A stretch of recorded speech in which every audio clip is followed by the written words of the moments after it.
no helicopters have been procured for me to go to golf course. Thank you. I've never said he wasn't a great politician. I'm just saying he's a officer. I was listening to the interview. How'd you play out there today? Well, I found the conditions challenging, mostly because there's no grass on the golf course, but there never has been. I'm thinking about the swag bag, and I have high hopes for the swag bag. When you got 3 crevices on the green, your course is trash. What is happening, folks? Welcome back. Beltway Golfer Podcast, episode 54. Host Alex Dixon here. This time of year, really around the country, but certainly in the DMV, it's summertime. It's tournament season. There's tournaments happening left and right. Maryland state tournaments, Virginia state tournaments, tours in full swing, all sorts of charity tournaments, all sorts of events, outings, always going on. Here at the Beltway Golfer, we're going to start some events, I believe, this fall. Hoping to announce it in the next Beltway Golfer newsletter coming out at the end of the month. If you haven't subscribed to the Beltway Golfer newsletter, go to beltwaygolfer.com, and right there's a link to the newsletter, or just shoot me a direct message through social media at Beltway Golfer, at Instagram, Facebook, Twitter, and I'll get you on the newsletter. But we're going to announce some events. And this gentleman that we had on for this episode, Walter Kirkland, he has been running tournaments for a while now, and we first got connected with him at a tournament down in Langston a few months back with the Friends of Langston. They brought him on to run the tournament, or it was a kind of a Lee Elder Memorial tournament down at Langston Golf Course. And we started chatting, and he, putting on multiple tournaments all the time. And just want to kind of pick his brain a little bit about some of the tournaments he's got going on, but what his strategy is to run a successful golf tournament. He's got a big celebrity golf tournament coming up through the organization that he founded here in PG County, the 100 Black Men of America. He didn't found that, but the Prince George's County chapter of 100 Black Men of America, a mentorship nonprofit. But he's got a big celebrity tournament that we talk about in the conversation with an impressive list of folks coming to the tournament. It should be a good event. I'll link to it in the show notes here. But it was, as I'm, kind of getting into wanting to host some events, some different style events, having more conversations to learn more about how to do it. Thought Walter was a good guy to chat with, and he provided some good insight. I met him out at his club, Woodmore Country Club. We sat down at the patio a week or two ago. Great setup out there. It's my second podcast I've recorded out at Woodmore, the first with Desiree Walker. I have to look up which episode. Within my first 10 episodes, founder of Road to Par. And a couple quick words from our sponsors. Got a new sponsor for the podcast this week. It's the only public golf course in Howard County, Timbers at Troy. Timbers at Troy has been around for over 25 years, just a few minutes away from BWI Airport, right in the heart of Howard County. It is owned by the county, municipally owned. But I actually didn't know this didn't realize this until recently, that it's the only public course in the county, municipal or otherwise, daily fee. There's a few privates in Howard County, but Timbers at Troy is the only public course in Howard County. Beautiful 18-hole layout. It's a Ken Killian design. If you haven't been out there before, it's a fun track to check off the local bucket list here. And if you've been out there but haven't been out there in a while, they've been doing a lot of work out there. They've been doing a lot of work to improve drainage, to improve the bunkers. They installed the Better Billy bunker system. And I just took a cruise around the course just last week. Course is in fantastic shape. They're busy out there, but that's the deal everywhere right now. Tee times are packed all over the area. But Timbers at Troy, they've got a nice players card where you can get some nice benefits, preferred tee times, discounts on greens fees. Go to timbersgolf.com, book a tee time there, check out their all the details on the players card. They've got leagues, they've got instruction. They've got a cool feature on their range. They've kind of got a double-sided range. So the side of the range that's closest to the first tee is mats.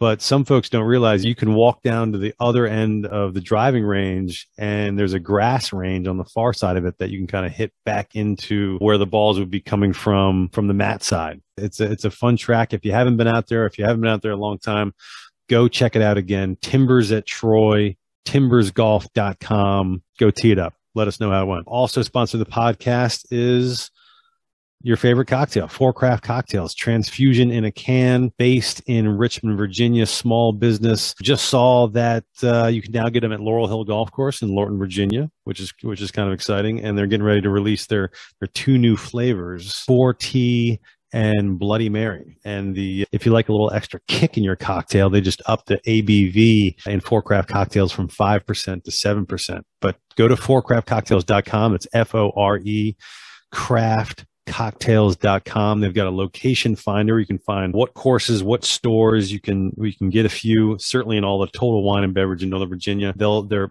just getting ready to distribute in Washington, D.C. Follow them on social media at Fore Craft Cocktails. That's it. Let's get to the episode. Again, episode 54, Walter Kirkland, who's a charity golf tournament director, as well as the founding president of the Prince George's County chapter of 100 Black Men of America. Enjoy. We're out here at the Country Club at Woodmore. So we're here with Walter Kirkland. Mm-hmm. We want to talk about a few things. One, you've got a few tournaments to talk about. Yes. But 2, you and I first got connected, I don't know, a couple months ago. Another tournament. Another tournament. The lead up to the Friends of Langston, and it was the Lee Elder Memorial. Yeah, unfortunately, he passed away last year, as you know, Alex. Yep. And we decided as a team to put together a golf event, which, by the way, knock on wood, it was relatively successful, with a good turnout, raised some good money, some great exposure for a great cause, for the beautification of the facility, but also to get back to some of his scholarships. Sure. And one of the, we've been talking a little bit on text and on the phone, and one of the reasons I was also really interested in having you on the podcast was you seem to be a kind of a go-to guy to put these tournaments together. So I wanted to pick your brain a little bit, golf tournaments, right, charity tournaments. Big business is the wrong word, but they're big. They're everywhere. Yeah. And you seem to run or put several together. So I got some questions just in general. Sure. Just your, how you approach putting these kind of tournaments together. And it doesn't work in a vacuum. It's a lot of planning and process and checking off the boxes. It's not easy. Sure. Everybody wants to do a tournament, Alex, but it's not what you think it is. Yeah. Well, let's start off by talking about a couple tournaments you got coming up. Yep. Let's just we got a couple flyers here, but a couple I've looked out. So right up the street from Country Club at Woodmore, I actually just cruised the neighborhood before we went over here, is Lake Arbor. Yes. Which was there was a Lake Arbor golf course there for a long time. It's been closed for, gosh, I don't know how many years. Quite some time. Yeah. But you have the Lake Arbor Jazz Celebrity Golf Outing? Yes. Which is going to be actually at the Oak Creek Golf Course, because the Lake Arbor Golf Course is closed, as you just indicated. But the Oak Creek, which is about 5 miles from here, is a gated community, and it's going to be exciting. It's the first annual with Gerald Albright and Jonathan Butler. They're renowned musicians, along with some other Eli Trotman. It's a great cause also, on July 14th. I'm not... Pretty I'm not super proficient in jazz, so I won't be able to talk too much to the jazz performance. But the next one, and we'll link out to some of the tournaments. Sure. But the next one, I know a lot of the folks that are coming to this, and this is one I want to talk a little bit more about. Just a few days after, so the Lake Arbor Jazz one on Oak Creek is July 14th, but a few days later you're having one for the 100 Black Men of America. We're having it here at this Country Club of Woodmore, and it's a phenomenal, a second annual with the great legend Doug Williams, which I know you know, along with Dominique Wilkins and Dikembe, which everybody loves Dikembe. He's a gentle giant. All the proceeds go to HBCUs, and last year collectively we raised about $100,000. Can we start with tell us about the organization? What is the 100 Black Men of America? The 100 Black Men, exactly what it exemplifies. It's an organization for African Americans, boys and girls from ages 8 to 18 across the country. There's 105 chapters, even one in Turks and Caicos. And you can imagine African Americans in London with a little Cockney accent. And how you doing there, Walter? When it's spot day. So it's kind of funny. We have that kind of thing going on. But the real crux of it is financial literacy, Alex, health and wellness, education and mentoring. those 4 pillars are critical in the success of young African Americans who are struggling with identity and single parents. So we take a lot of time with programming that hits those entities. Personally, my chapter here, the 100 Black Men of Prince George's County, Maryland, which is a part of the 100 Black Men of America, we have over 5,000 contactless hours with our mentees right here. We got 300 mentees in the area, and we do a boys read program, we do a Zoom, and we do a live hybrid model where we're meeting with them with professionals to talk about life skills. It's quite rewarding, and I've been a member for the last 12 years.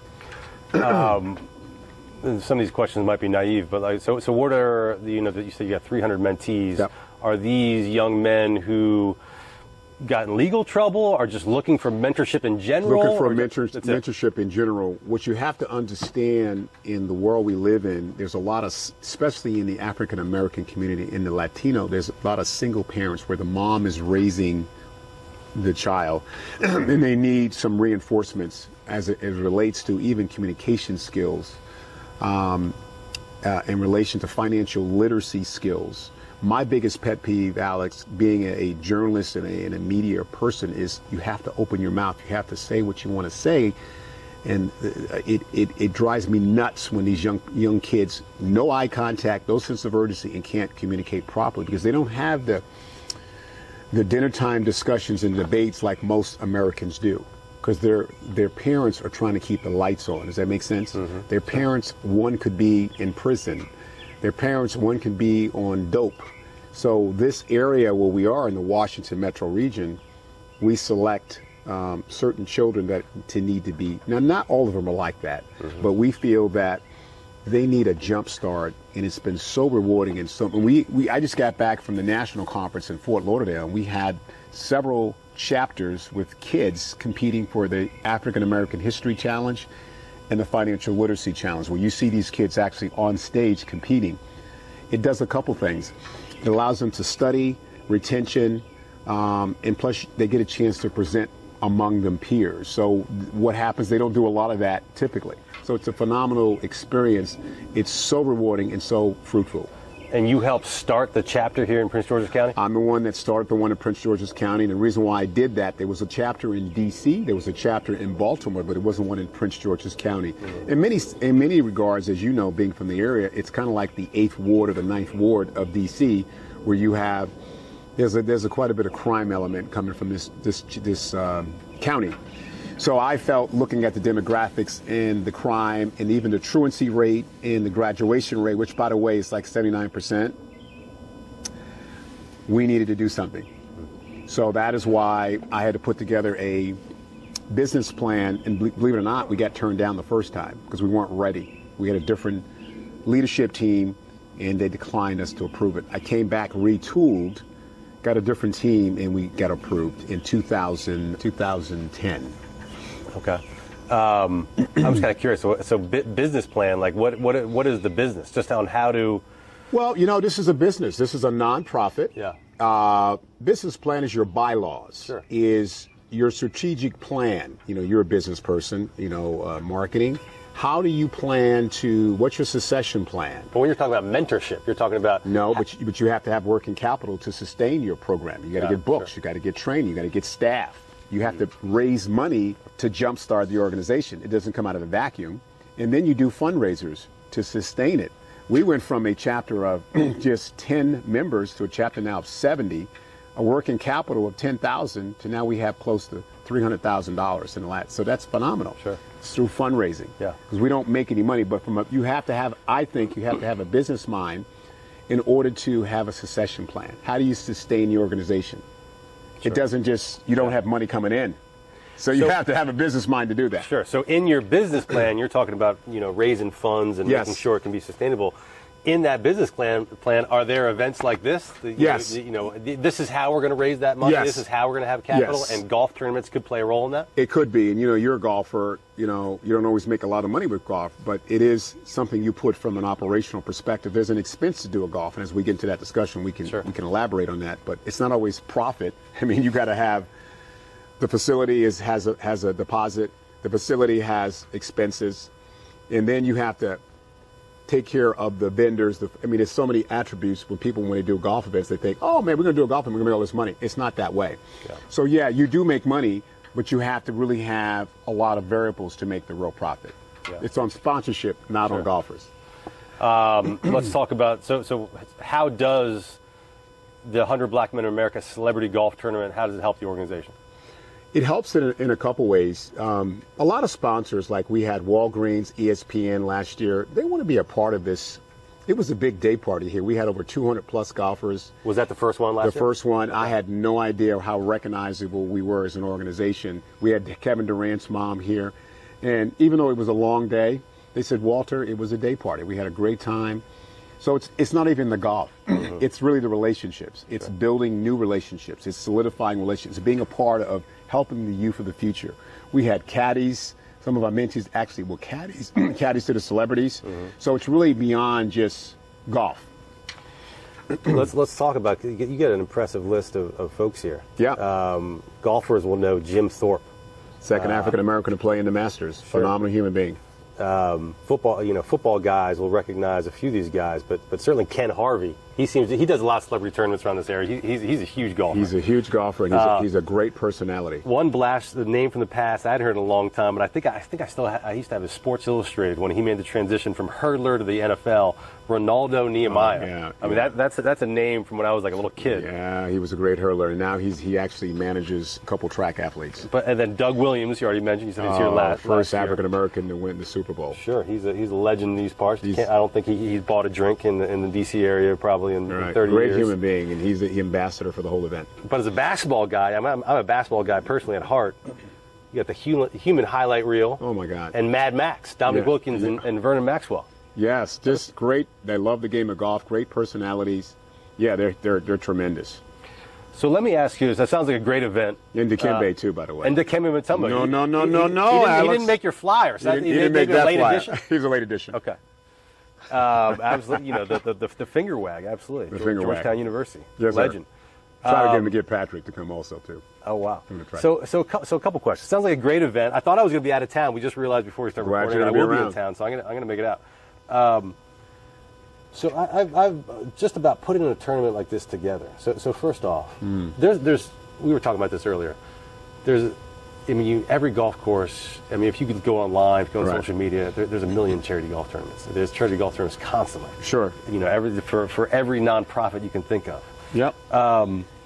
What is some? I'm just kind of curious, Walter Kirkland, because one of the reasons we're talking here is you put together, and there's some other terms you put together we haven't even talked about. That's correct. This is kind of like your deal. Like you put together. My deal. I'm doing one for Rutgers University for a woman who got paralyzed by a drunk driver. Oh, that's in October in New Jersey, and unfortunately she was coming back from church. And Alex, and to the listeners out there, I don't know why this stuff happens in life, but she was the first African American female coach at Rutgers University back in the 70s. So she was coming back from church, and this drunken driver ran across the median, and she's paralyzed from the neck down. Oh my goodness. So this is a tournament to raise money. Yeah, we're doing that in New Jersey in October. Yeah, so that's another event. And not to go off topic, are you still? You mentioned on one of our phone conversations you were doing one in honor of the DC Grays, the baseball team. Is that still happening? That's happening next year. Next year. That was the Negro Baseball League. Yeah, that got it. We can talk about that then, but that's another one that sounds pretty interesting. But, so I have a few questions about just kind of putting these tournaments together and your strategy and what makes you successful. Some of them are pretty basic questions. But my first one is like, you clearly have a knack for attracting big names and celebrities. Yes. I'm just kind of curious, just a general question, like what's your strategy on how to get a big name to stop in their tracks and say, oh, this is a tournament that I want to come to. Well, I think like we were talking in the green room a little bit earlier, you and I are salespeople. And when you're a salesperson, you know how to kind of do a value proposition. My angle has always been children, youth, and great causes. So that's how I'll kind of get these guys. I know some of these guys too. Yeah. Personally, I played with Art Monk. If some of you listeners know Art Monk, that's how old I am. Of course. I used to beat him in track and field, and he was a better football player than Walter. I was a second string quarterback going to 40 and 4-4, but I couldn't throw the damn ball. Okay. But it's through relationships, and it's through being able to have a solid elevator speech. Yeah. Hi, I'm Walt Kirkland. I'm the founding president of 100 Black Men. And what I do in life is I mentor youth in the county. I've had over 5,000 contact hours, and we do things like financial literacy, health and wellness, and education and mentoring. Do you want to join the journey? Would you want to be a part of sending some of these kids to HBCUs or help them? You start with that, and then from there, most people will say, you know what, I want to be a part of that. Yeah. And then the other thing is you say, I need you. Sure. Just those couple words, Yeah. I need you, with being very authentic. If the person's credible, they'll say, how can I help you? Yeah. Some of these people, they want money. Sure. 'Cause some of them are living their fantasy from as if they're still playing. Yeah. But others like Art Monk and Doug Williams, you know what, you're trying to help kids? I'm there, boy. I got you. So that's what you tap into. And then plus some of them love the game of golf. Yeah. And then you'll see when you're here, I put on, it's like no other. There must be an economic, sorry to interrupt, but there must be an economic factor. I mean, yeah, a lot of them are looking for money. A lot of them are offered money. Oh, yeah. They typically want for you listeners, they typically want a $10,000 fee. But there must be some, I don't know, I'm not going to ask specifics, but some of these where you determine, you know what, this is worthwhile, or a negotiation is worth. Alex, that is correct. Some of them, we do a finder's fee, we do some sort of, discretionary fee, depending on who they are. Sure. But there's no way we're going to give someone $10,000, even $5,000, because we're trying to raise money for kids. Yeah, right. Then I'd rather shy away from those kind of individuals. There are some people in this region that are like that, athletes. Yeah. So that's how I'm a salesman by trade from New York City. I ran track, I'm an athlete. And the 100 Black Men is Where'd you run track? Where'd you go to school? Rutgers University. That's right, okay, sure. And then the entertainment one with the Gerald Albright, that's just a different genre, if you will. That's jazz and entertainment. That's a different kind of flavor. You don't have the athletes, but it's another great cause. For you, when you look back, like if you look, we first got connected with the Friends of Langston for the Lee Elder tournament. When a tournament is over, we'll start at the end and then we'll work backwards. But when a tournament's over and you look back on it, what are the things that you look at that say that was a success and that was maybe we could have done some things better? Yeah, I look at a couple of things. I look at obviously it's always the money. How much money have you raised after expenses? It's not just the gross revenue; it's the net revenue. What are you after expenses? That's the first and primary. The second thing, was it, dumb as it sounds, was it exciting? Was it fun? Sure. My events are like if you were at the Langston one, it was like a big a concert. I like a concert experience of like it's electrifying. Was it electrifying? Did I have the ambiance that I wanted? Now, obviously, the weather is also important, but it's really the money, the operational components. Were the golfers happy? Like when we did the one here last year, my only negative thing was that we had 200 plus golfers. I had to turn people away. People wanted to be around us. It was amazing. And me I'm a golfer too. I didn't like that delay of like a 6, 8, 7 hour round. Besides that, it was a very great event. So you look at operational components, profitability, and then what's the feel of the event? How did it make people feel? Well, that's an important component. How do you, like, if the round got too long last year, how are you going to prevent that this year? Do you look at the format? Do you look at, it's easy. You look at the format and the price point. I was testing the waters. Sure. I was putting the tournament together last year by myself to see if I could even do that in 6, 7 months. Yeah. And then the 100 got behind me. Gotcha. We like what you're doing. And then when they got behind me, it just went crazy. Sure. And then I'm a marketing animal. I do media, voiceovers, TV, radio. You're going to hear me on the radio because I'm like a machine, and it's 30 days out. You got to remind people. You got to remind them via radio, TV, and then you build that excitement in your tone and delivery, and then people want to be a part of it. I have a non-golfers component for $100. That's another revenue stream where most people don't even do that. That includes a golf clinic. Okay. That includes food on this patio right here. We're going to have like 15 vendors. That includes during the event. Yeah, that includes Michael Phillips, who's performing after the tournament, but they're not playing golf. Sure. DJ, music. So that's how you get attendees that aren't necessarily interested in the golf, but because a lot of people don't play golf like us. Yeah. But they want to be around these celebrities. They want to be around these kids. So that's another component I do. I try to make it fun, but I also try to make it dynamic. that the run of show, which we say in our business, is what happens from the time you get it to the time you end, is a very clear messaging. When people go out to golf, now what happens there? So I may have a round table talking about HBCUs while they're out there golfing. You keep people busy. Yeah. It takes a lot of organization and a lot of orchestration. Have you been to some bad charity golf tournaments? Yeah, I've been to some where literally like why I played on the Andrews Air Force Base 2 weeks ago. Case in point, we couldn't even get on the damn base. Somebody screwed up. There was a list we already signed online, but we couldn't get in. So we waited like an hour. It delayed the tournament an hour. Yep. Coupled with the fact it was their first one, they had a bag. They had nothing in the bag. They had like a newspaper, crackers, and water. It was a funding issue. So you don't. You got to get a sponsor for that, or don't do the tournament. You have to have some basic, you know this. You have to have a swag bag with something in it. You have to have a good price point. You have to have fairly decent ambiance with food. You got to have, from my perspective, now there's some golf events I've gone to where they just have golfers and they call it a day. But when you're trying to get people to spend their money, you got to give them a reason to spend their money. Yeah. So I look at every single detail. I've been to charity golf tournaments where, to your point right there, where it's I'm a golfer, and on the one hand, I love the fact that it's just about the golf, and you play golf. Correct. And there's a really quick reception, you leave.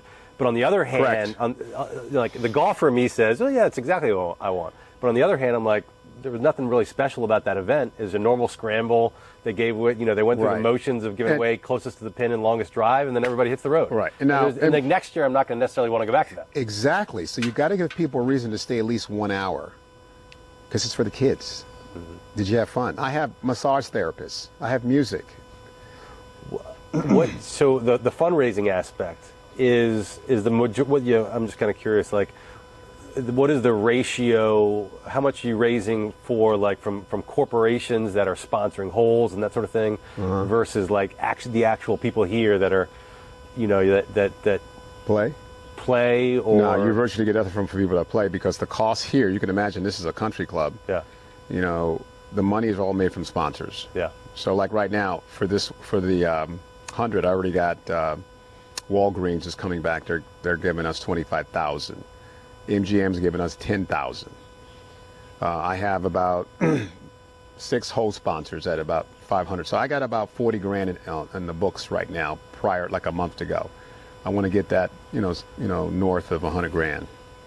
Do and again, I'm not in the tournament coordination game whatsoever. The sponsors, the sale to the sponsors, obviously they've all got budgets for helping the community and nonprofit, or at least a lot of them do. Is that really it for them? I mean, because again, I play in charity golf tournaments all the time, and you see a company's logo on a hole. That's not getting them any business necessarily. See, the key is the bigger sponsors, for me, 5,000 and above, they have speaking rights. See, the other thing that you're not aware of, that when I do these events, I have a whole weekend of events. Okay. I'll have a kickoff reception, and the core sponsors can have a 2-minute presentation about their company or products. That's the key, because you have all the movers and shakers. They can cultivate to meet with them at that time. And then I have a roundtable discussion. That's another venue where the core sponsors can actually have speaking when I kick it off. Hi, I'm with ABC Company. You know what we do. Here's my card. Oh, by the way, go to our website. Yeah. That's what makes it worth for them, 5,000 and above. Yeah. The other ones, as a vendor, you're here. You can get a vendor table. Many get a vendor table and a whole sponsor. Yeah. And the other thing that you've never seen, I'm on the mic. See, I'm a mic guy. Yeah. Hey, we got Alex here, with ABC Company. Make sure you go see Alex over there. Right. Okay, he has a great deal. We have massage there. You have to be. I'm the hype man. So, like for this event, for instance, just using the 100 Black Men of America event as an example, approximately how many golfers do you think? Ballpark. We're going to cut it off at 144. 144. To make it a pleasant experience. If you were to experience. guess, how many attendees will come that aren't playing golf? Just guess. Oh, ballpark. Yeah, good question. We'll probably have 30 to 50 of those, conservatively. Yeah. When I go on the radio, it might be more. Anytime I go on the radio, a lot of the non-golfers show up. Yeah. Like I'll be on the Steve Harvey Morning Show, and A lot of people will hear that. I normally, and I'm going to be doing that the next couple of weeks, there'll be a lot of people. Do you get into the silent auctions? Oh, yeah. We got a great company out of Atlanta. Oh, my God. Some of the stuff is phenomenal, Alex. It's a guitar from Prince. It's paraphernalia like with Jackie Robinson. It's just, this guy gets the best stuff in the country. Love it. He comes up, and we do a silent auction, and some of his stuff is just, you would love it, the baseball stuff. Yeah. So we have that. We have a guy that does clay and acrylic artwork. We have the Negro Baseball League. They have their paraphernalia here on the patio. Those are just key vendors. I've also been to charity golf tournaments. You know, sometimes they can turn into nightmares. Nightmares? The nightmare. Well, maybe. I was going to say, I guess I was heading in that direction. Like, you know, they can be, you know, the drinks can start flowing, and which can be, that's part of the fun. You know, it's a party atmosphere. On the one hand, it's a success. But have you had any that, you know, maybe they go a little too far? You get a little hot water with the club? No, not really. I'm pretty good with that site management piece. Mm-hmm.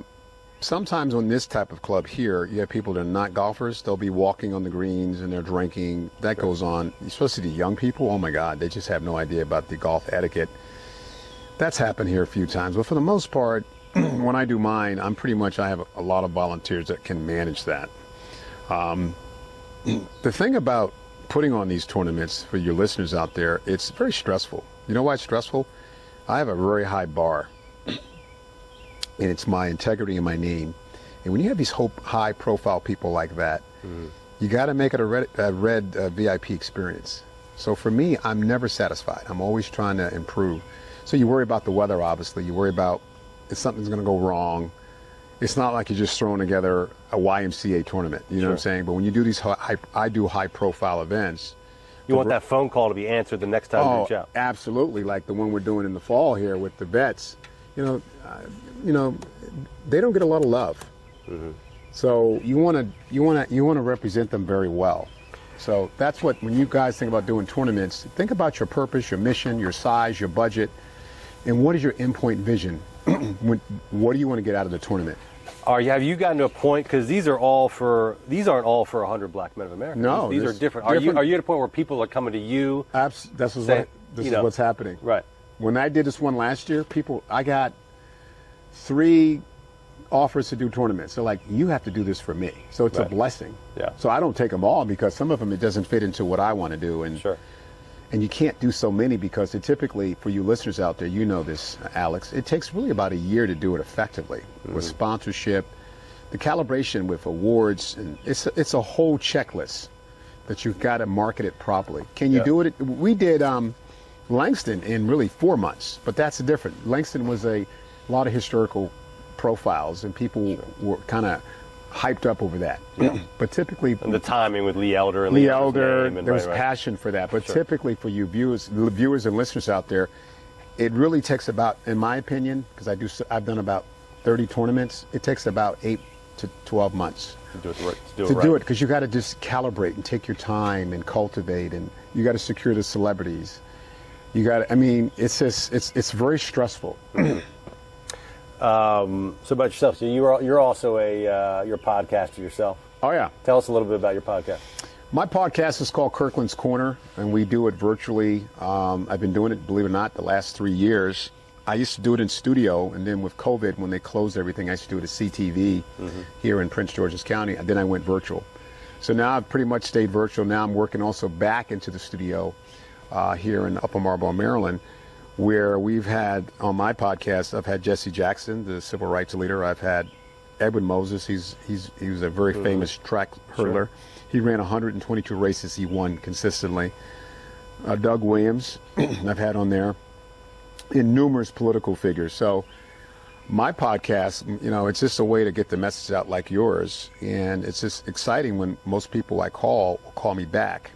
And as you know, it's a lot of preparation. Is the premise essentially just talking to interesting figures and leaders in the African American community? It's the movers and shakers in the DMV. Got it. That could be sports, that could be golf, that could be civil rights. It's just trying to find a way to get the word out, what's happening in this area, to get people motivated. What about, because you know, a lot of these events do, you know, the demographic is the African American community. What about golf in the community, specifically Prince George's County, African American? Just how you view it. Like, where is it headed? Where's it going? Where does golf fit in the African American community? I think it's huge on the spectrum of golf from a 1 to 10. I think it's somewhere around a 7. I think you have a lot of African Americans, that have viewed Tiger Woods. Who his impact has been incredible. I think there's so many parallels. We've talked about this, Alex, with golf in terms of patience, fortitude, respect, team workmanship. So I think there's a lot of parallels to a decorum in an individual with golf. It's a lot of patience and a lot of structure, common decencies and courtesies that are not taught. So yeah, I think it's really taking a big move in the African American community. It's going to continue to move up that spectrum. There's scholarships. In HBCU, there's Sam Perrier, who's one of my good partners at Howard University, started a program there at Howard, and Stephon Curry gave him $3 million.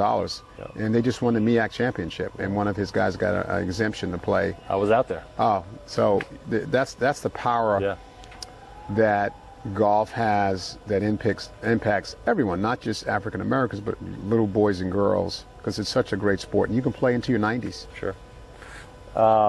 Well, listen, this has been a great conversation. I appreciate it very much. No doubt. So we'll plug the events again here. We've got the Lake Arbor Jazz Celebrity Golf Outing on July 14th. And they can go to lakearborjazz.com, lakearborjazz.com for that event, July 14th at Oak Creek Golf Course. Before we go to the other two events here, what is the scuttlebutt on the old Lake Arbor golf course? Has anything happened over there? Is it just overgrown with weeds? Overgrown with weeds, and there's been a couple potential purchases of that property. Ultimately, I think, Alex, it will be... the land is all still there as a golf course, right? Land is still there, but it's kind of... no one's looking at it now, but there's been a couple people looking to buy it. I think in 5 to 7 years, someone's going to buy it. It'll be... Not to keep it as a golf course? Keep it as a golf course. Oh, really? Okay. There's another one in Beltsville. What's the name of that? Cross Creek. Cross Creek, sure. That's coming back. I don't know if you knew that. I did not know that. Breaking news. Yeah, it's breaking news. So they're going to, the homeowners own that, and I know someone that lives there. That's why I know. Okay. It's coming back, and I used to practice it. It's like a narrow course. Yeah. Oh yeah, there's a couple funky holes there, but a fun place. Yeah. Great location. Interesting. That's cool. Well, that would be fantastic if Lake Arbor came back. Golf, all these podcasts, at some point towards the end of the conversations, we talk about this kind of bump that COVID has given golf, and how it has. 3 years ago golf was dead. That's a good point. And now all of a sudden it's having this huge boom and resurgence, and so it's good to hear that's happening. And then with the 100 Black Men, you can go to 100blackmen.org, 100blackmen.org to find information or register. We need sponsors and foursomes. That's July 18th, Monday, here at the Country Club of Woodmore. I'm going to make it out to that.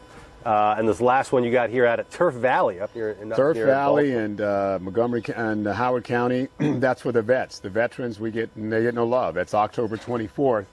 At the Turf Valley Resort, and all the proceeds go to families of the military. That's another one that we'll be doing October 24th. Love it. Well, this has been great. I'll link out to some of these events, but it's been a pleasure to chat with you and have you on the podcast, Walter. And best of luck at the events, and I'll see you out there. All right, buddy. Thank you. Appreciate it. Yep. All right. I don't have a good golf game, but I don't really care. I'm a regular dude living in D.C., and I want to know about DC-centric golf stuff. If you can tell me something that I don't already know, then that is great for me. I don't want the regular stuff. I want exciting stuff. I want different stuff. I want stuff I can't hear elsewhere. But I want it to be about DC golf.